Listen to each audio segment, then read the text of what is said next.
Howdy doody everybody, and welcome back to my journey across the United States. Today we're covering Ohio again. Ohio, I hope you know, I owe a lot of my success here to you. Back in August of 2024, my original Ohio's Weird Folklore video blew up, and ever since then I've been blown away by how YouTube's been going. I appreciate y'all so much because of this. And because of that, today I've got some more weird folklore in Ohio for y'all. Anyways, if you want to help this little YouTube channel grow, it would help me a ton if you liked, subscribed, and commented to this video. It'll never cost you a dime, and it's a quick way to say, hey YouTube, this guy's alright. With this in mind, let's get into the video.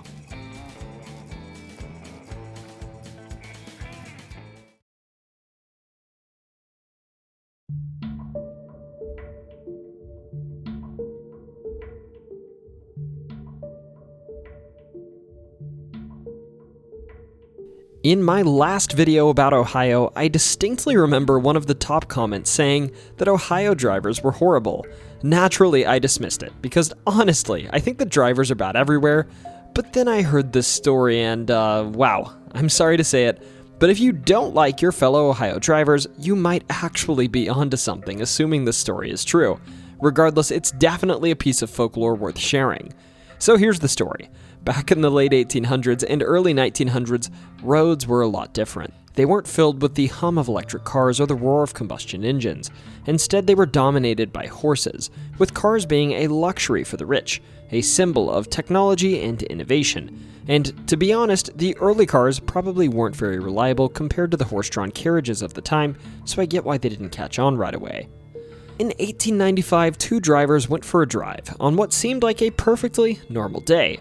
These drivers must have been pretty relaxed, considering there wasn't much traffic at all in Ohio at the time, because, believe it or not, these two drivers were the only ones on the road with cars in all of Ohio. Yep, there were only two cars in the entire state. With cars being such a new concept, driver education was practically non-existent, so it's no surprise that these two drivers, despite being the only motorists in Ohio, managed to crash into one another. There aren't many details about the accident, but fortunately it wasn't a big deal. They were both driving slowly and nobody was hurt. The crash happened supposedly on a narrow curve which limited their visibility and played a role in the collision. Of course, this early crash became a source of amusement for newspapers who had a field day with the fact that the only two cars in the state managed to hit one another. Regardless, this did spark important conversations about the need for traffic laws, something that didn't exist at the time, and it helped lead to discussions about how to make roads safer for these newfangled machines that were invading what had once become the domain of horses. Now, okay, that's the story.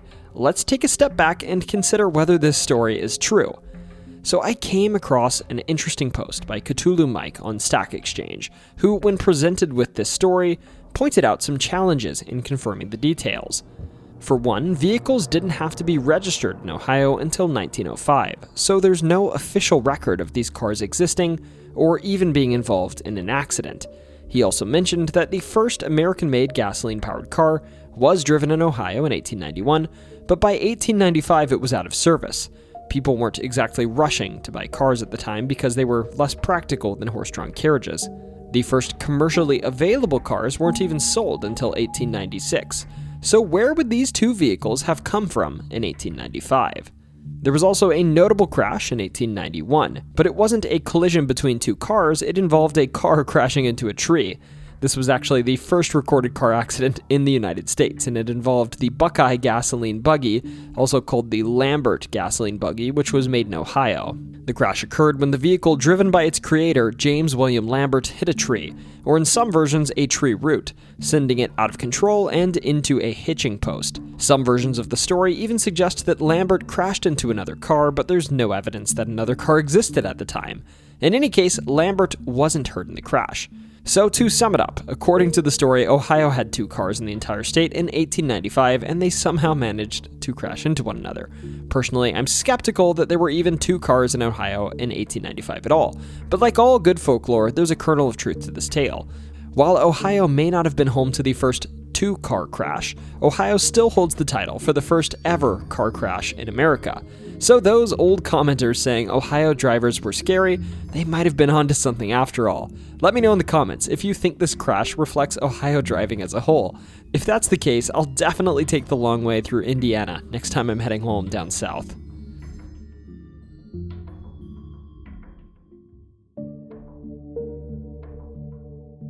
The story of the Paulding County Reservoir War is one that we should frankly take to heart. There are sad elements to it, but in my eyes, it's largely a story that emphasizes why us citizens need to carefully monitor the freedoms we have. In particular, our freedom to hold private corporations that profit off of things that harm us accountable. This story starts to the east of Antwerp, Ohio, where the 6-mile reservoir of the Wabash and Erie Canal called home. Here, there was a water reservoir that was about 2,000 acres and was formed by a dammed creek, which supplied a steady pool of water. Now, these canals, including the Wabash Canal and the Miami and Erie Canal, were useful for a time, but only about 10 years after its construction, it began to shut down, and they were never used again after 1874. Many of these abandoned sections had been filled in, but this reservoir, the Paulding County Reservoir, was not one of them. Rather, it was essentially just a place where water pooled and mosquitoes bred, a ripe environment for the spread of malaria. Now, the citizens did try to pass legislation to fill this reservoir, but local manufacturers, in defiance, used this reservoir to float logs downstream, so the legislation failed. With legal options expended, the locals knew it was now up to them to take action and destroy the reservoir that was causing malaria to spread. These efforts began in March of 1887, when one night, which was very cold and wet, some locals tried to cut the dike and drain the reservoir, but the lousy conditions prevented them from completing the job. Of course, the governor, Joseph B. Foraker, insisted on being a Disney villain, and rather than considering whether they should indeed just do away with this reservoir, he ordered companies of militia to the reservoir and even posted guards. Little did this governor know, though, a couple of guards weren't going to stop some motivated locals. Thus, on the night of April 25th of 1887, a group of 200 to 400 men, who proclaimed themselves the Dynamiters, marched their way to the Paulding County Reservoir carrying a banner that read, "No compromise, the reservoir must go." Here, they would capture one guard who would somehow blast himself in the middle of all this hustle and bustle, but survive. And, well, sadly, another guard, Fred Reeves, a 19-year-old, would blast himself on the head amidst the commotion and pass away. I feel like these guards worked against themselves more than the locals, but I digress. The locals would dynamite 2 locks on the reservoir's bulkhead, burn down the lockkeeper's house in an act of spite, and then spend the rest of the night cutting the dikes to drain the reservoir. It's worth noting, the reservoir would still sort of hold water, but it was effectively destroyed. A month after this whole ordeal, Governor Foraker would put on his big boy hat and actually visit the canal instead of dismissing it like he did the first time, and he would realize, oh, these locals actually did have something to be upset about, and he'd help push a bill through to abandon the reservoir. This evening, the locals' damage would lead to this canal's abandonment, and funny enough, Paulding County, Ohio still remembers this incident using "No compromise" as their official motto. Oh, and by the way, the dynamiters were never punished.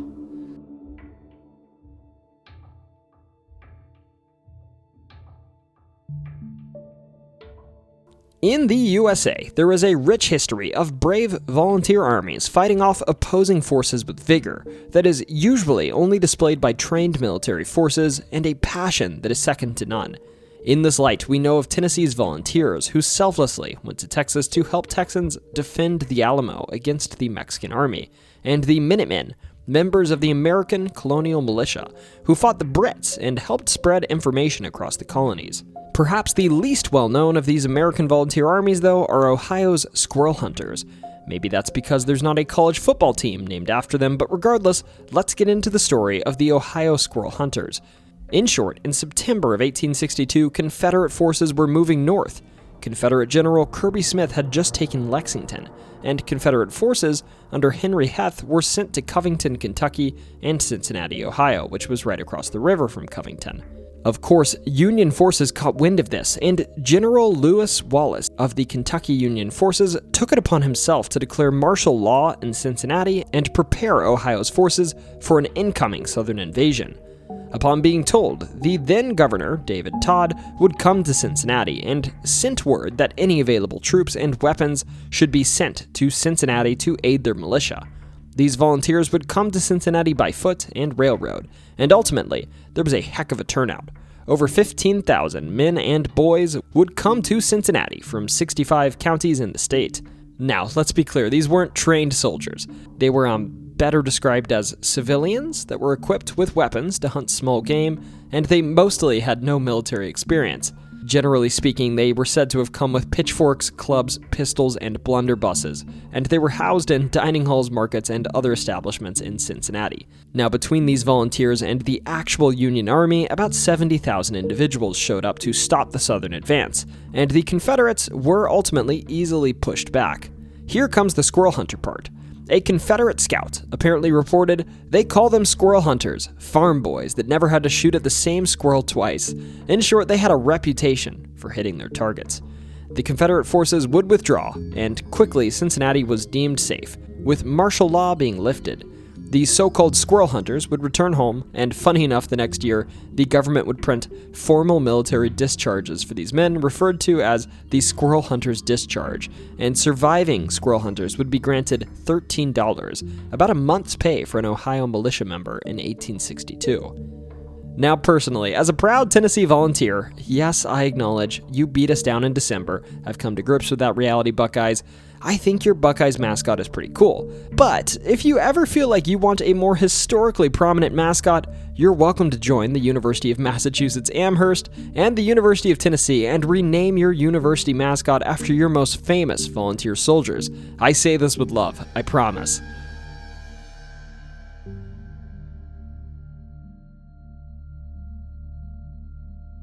So you might say, T, stop being a geek, Ohio clearly became a state in 1803, to which I would say in return, technicalities matter, and Ohio did not actually become a state until 1953.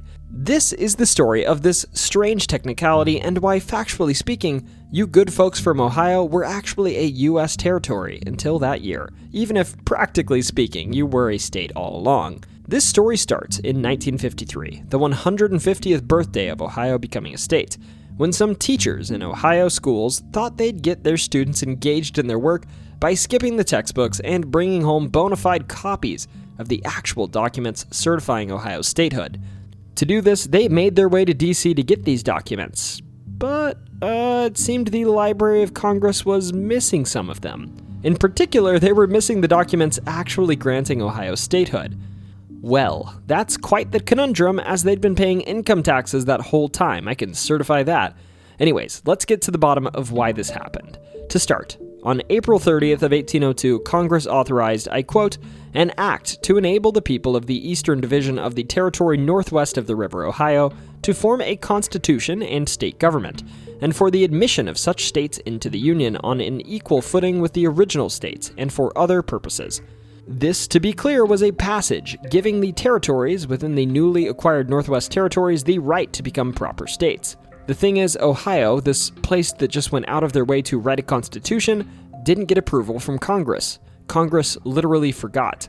Thus, to be completely factual, Ohio remained part of the Northwest Territories. Of course, the good folks of Ohio weren't just going to let this issue fester, and one Ohio congressman, George H. Bender from Cleveland, introduced legislation to finally give Ohio the statehood it desired.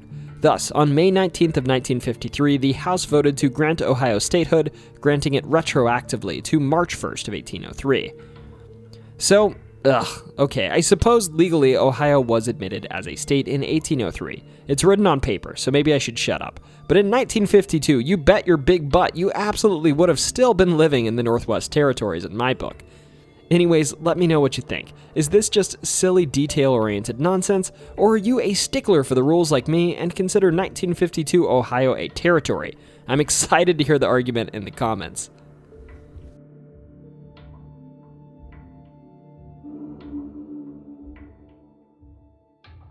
If you look towards old newspaper articles in Ohio, you're going to find lots of odd stories, as you would in any state, but one in particular stood out to me. It was about an old religious sect, or maybe a cult, that referred to themselves as the Wandering Pilgrims. This group of religious individuals, led by one Douglas Farnham, who dubbed himself the Prophet, would establish near Treacle's Creek in Union Township, creating a city they referred to as Rice City around 1816 or 1817.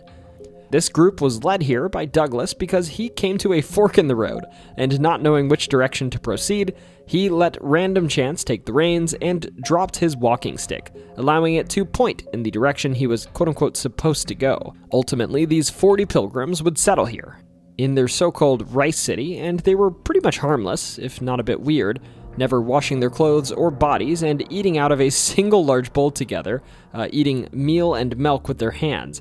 I genuinely think these were the tenets of their religion. They also wouldn't drink from cups because they feared that a Gentile might have drank from it before, so they'd drink using wooden tubes or quills as straws. This strange religious group would eventually move on, but before doing so, Douglas, the prophet, would be playing store-brand Jesus and had apparently placed wooden planks under the surface of the water over some river or stream. He would walk across these planks, showcasing that he could indeed walk on water, and therefore was indeed a true prophet. Now apparently, during his final act of this variety, someone would notice these planks and decided, I wonder if he's really a prophet, so they removed them from the water to force the issue and see if these powers he spoke of were real. Well, it turns out they weren't. Douglas would step onto where he expected these planks to be, and he would fall into the water and get swept away and drown. Poor Douglas. Showbiz is a tough life. These wandering pilgrims would go on to become part of the Shaker movement in the 1800s, and they would leave Rice City in 1824, moving on. That's the whole story. Something about false idols, I suppose.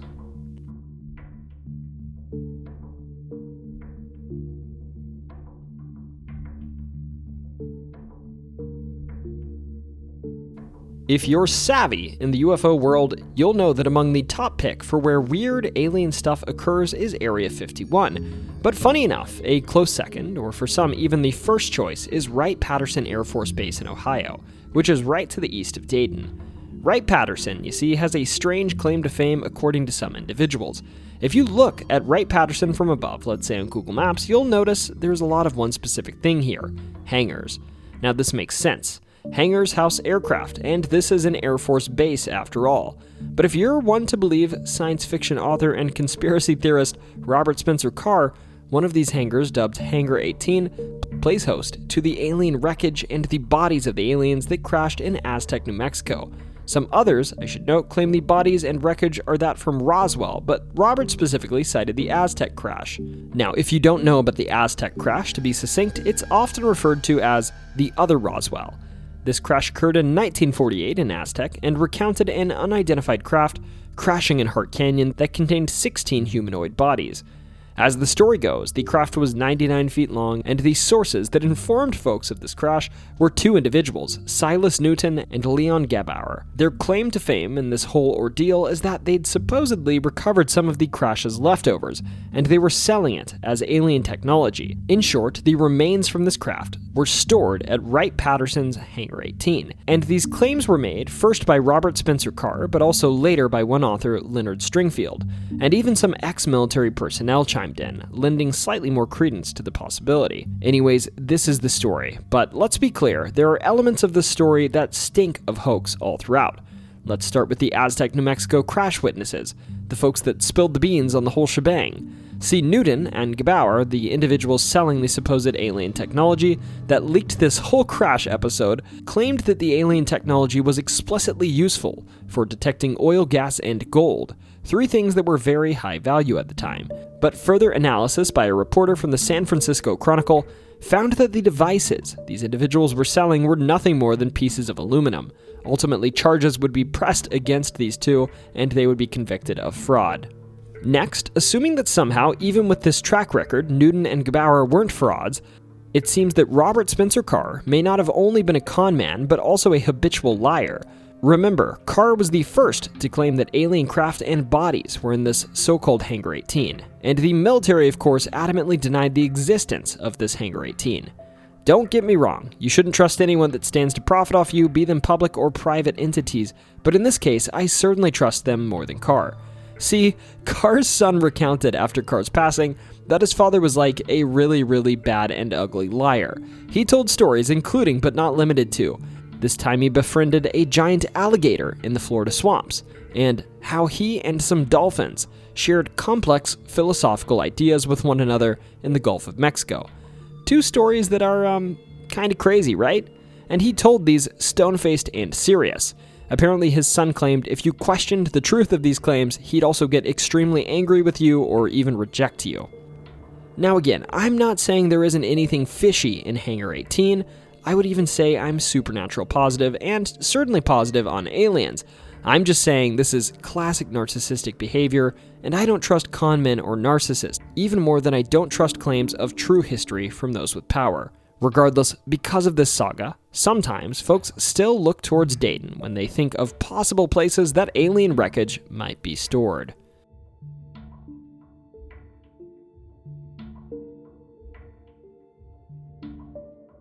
If you are a football fan like me, you know that football and Thanksgiving go together like bread and butter. At least for enthusiasts like myself, it's an annual tradition I can't miss, especially watching the Detroit Lions take the field every Thanksgiving. Now, most people think this tradition started in 1934, when the Detroit Spartans, yes, they were called the Spartans back then, hosted the NFL champions, the Chicago Bears. But there's more to this story. If the first Thanksgiving game was between the Spartans and Bears, why don't those two teams always still meet on Thanksgiving? The answer takes us back a bit, and it actually leads us to Ohio. Few know that the Detroit Spartans, who eventually became the modern-day Detroit Lions, were preceded by a professional football team from Portsmouth, Ohio, the Portsmouth Spartans. Founded in 1928, the Spartans became part of the NFL in 1930. They played in what is now Spartan Municipal Stadium, which, after the team left, was primarily used for high school football and is now owned by Shawnee State University. You might think, wow, Portsmouth was too small for an NFL team. And you'd sort of be right, but at the time, Portsmouth was actually larger than Green Bay. There's also another important piece of the puzzle, the Ironton Tanks, a semi-professional football team from Ironton, Ohio. Formed in 1919, the Tanks were so good they beat NFL teams like the Chicago Bears and New York Giants. Between 1919 and 1930, they were a prominent semi-professional football team, and they even started the tradition of the Thanksgiving Day football game with a 1922 win against the Huntington Boosters, another semi-pro team. Now, when the Tanks went on to dissolve in 1930, many of their players went on to join the nearby Portsmouth Spartans, who later moved to Detroit in 1934 and became the Detroit Spartans. Now, as the new franchise owner, G.A. Richards, was looking for ways to boost ticket sales, former Ironton Tanks players suggested scheduling a Thanksgiving game day, as they remembered how much success they'd had with Thanksgiving games in the past. So Richards took their advice, and the first Thanksgiving game day in Detroit was born. NBC aired the game nationally, cementing the tradition we still enjoy today. So in short, if you're a die-hard football fan and you look forward to the annual Lions game, even if you're a proud Michigander who cherishes the rivalry with Ohio, it might be worth setting aside a bit of pride to thank Ohio for helping make this great tradition possible.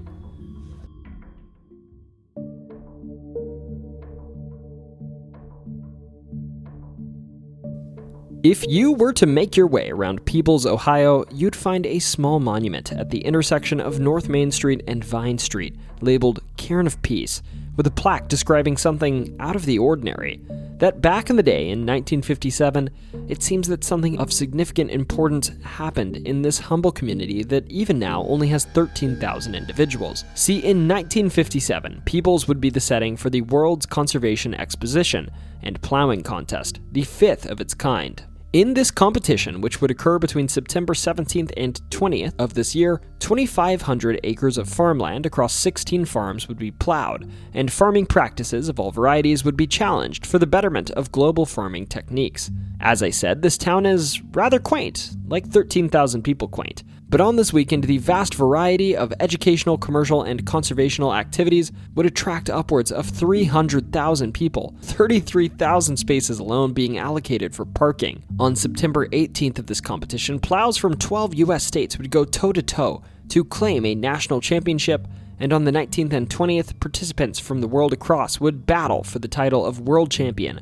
with representatives from Belgium, Canada, Denmark, Finland, France, Great Britain, Italy, the Netherlands, New Zealand, North Ireland, Norway, Sweden, and West Germany. The individuals from these countries were already crowned their own respective national champions, and these champions literally had their tractors shipped to Peebles, Ohio by ocean freight, some of which got delayed, of course, due to logistical issues, but ultimately arrived, if a bit late. Ultimately, this competition would conclude with the Dutch being crowned world champion, followed by the Brits and the Finnish. To this day, the global plowing competition is held, though on this occasion, the humble community of Peebles was graced with this extraordinary event. Let me know if you've been to Peebles and you've had the chance to see this monument yourself. It's really a treat to hear stories like this, of past grandeur being brought to these small, humble little communities.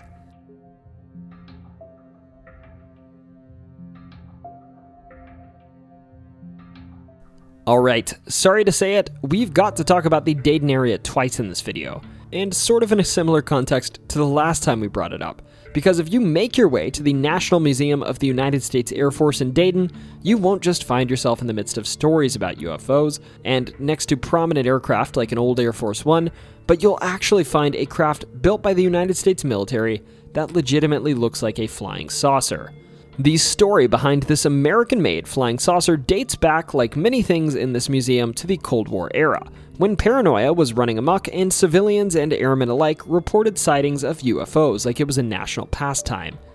Heck, during this period, pilots even reported with some frequency, I should add, being pursued by flying saucers in US airspace. Just look at some of my old videos to see some of these stories. Anyways, in the midst of all of this, the Avrocar was built. This vehicle was described as a VTOL, VTOL, standing for Vertical Takeoff and Landing, and it was actually developed in Canada by a company named Avro Aircraft Ltd. The designer of this craft was one Jack Frost, not the one from Frosty the Snowman, but rather an employee of Avro Canada who had previously worked on the design of fighter jets and supersonic research projects.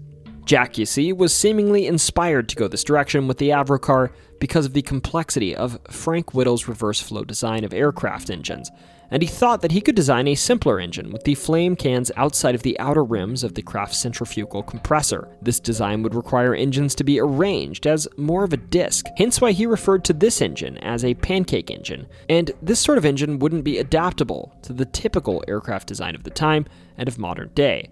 Thus, the flying saucer model was adopted. This craft was top secret, and used a single rotor in the center of the craft to lift and propel itself forward. Two individuals would operate this so-called Avrocar, which would sit in separate cockpits. The original thought behind the Avrocar is that it would be a fighter able to fly at high altitudes and high speeds, with the crew in two little compartments on its side. But bear in mind, this vehicle did not achieve this goal and was absolutely not like the weird flying saucer-like craft being reported by airmen today or the Foo Fighters of the past. They weren't darting around and performing impossible feats by any stretch of the imagination. Rather, the Avrocar actually had issues flying at all, having stability issues, most notably that airmen likened to the sensation of balancing on a beach ball. That's not something you want to hear when you're up in the air. First, the military stepped back expectations, likening the Avrocar's use case to more so that of a flying jeep, but when stability issues reared their heads, even that application sort of went out the window. Ultimately, while the Avrocar could go 190 kilometers an hour, or about 120 miles per hour, the stability issues were a killing blow to the project, and funding ran out in September of 1961 before it could be completed. Now, a touch of speculation here. I find it pretty interesting that in the wake of all of this UFO madness, reports of UFOs, the Roswell crash, and more, that the US Air Force would decide to build a flying saucer of their own. And I find it even more interesting that they thought they could make this sort of craft a fighter. I wonder if they were drawing inspiration from anything in particular. But hey, speculate away in the comments if you agree this is interesting. Ultimately, the Avrocar in this museum in Dayton is the first Avrocar, and it's been loaned since 2007 and up until the time being to the National Museum of the United States Air Force in Dayton.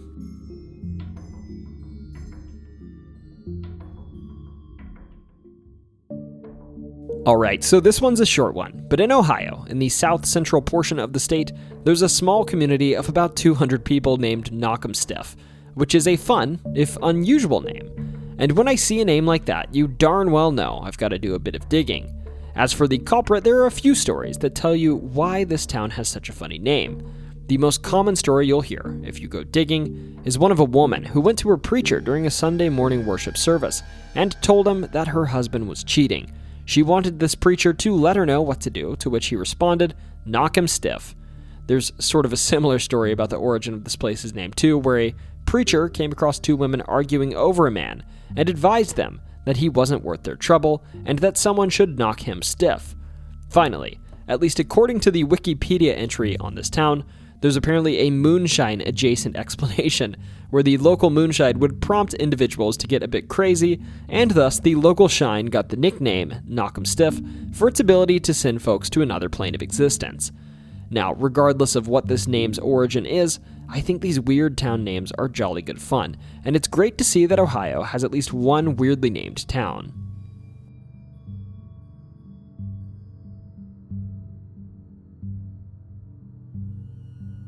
Alright, in my previous video we talked about the Merchant Ball, so we might as well continue with the theme of talking about balls on T's Storytime.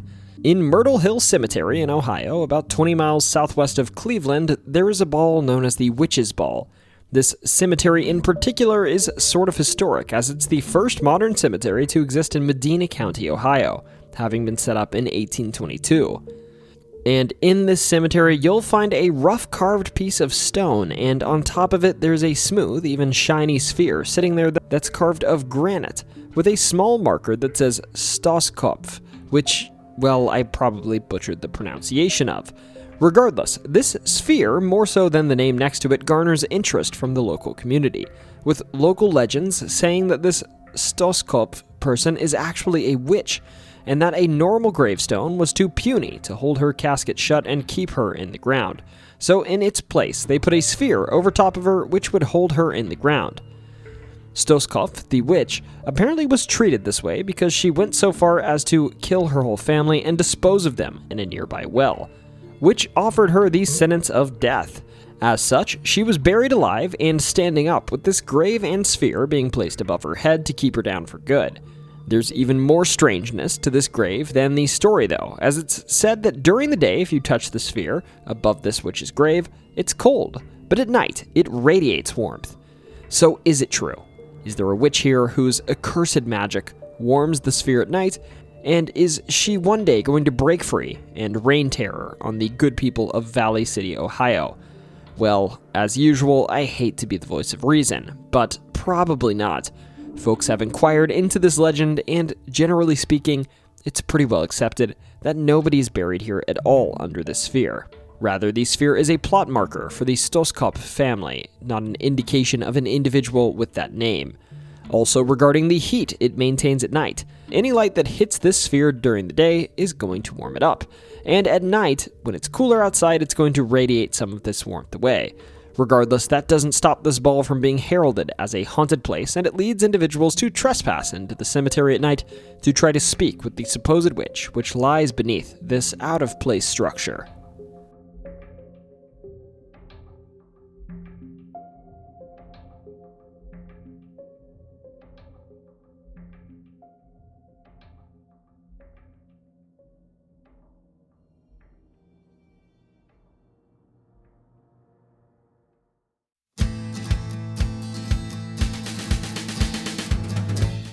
Holy moly folks, this was one of the most fun videos I've made since my first video on Ohio's weird stuff.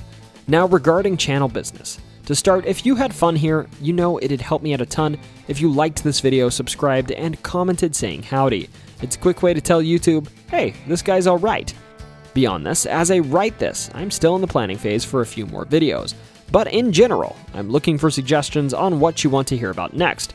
Do you want me to cover some unknown cold cases? I'm talking really niche local stuff that you haven't heard of before. What about amazing places in Ohio? Maybe historical crime in Ohio? Just let me know in the comments. The only promise I have lined up is that I'm making a North Carolina's Amazing Places video soon, and probably a weird stuff video on South Carolina in the near future too. Otherwise, I'm all ears. Anyways, whether you just got a 2 a.m. text from your buddy and he said, hey, wanna go blow up that reservoir? Or if you realized you were born in Ohio in 1952 and you might not be a US citizen, don't you ever forget, it's always story time.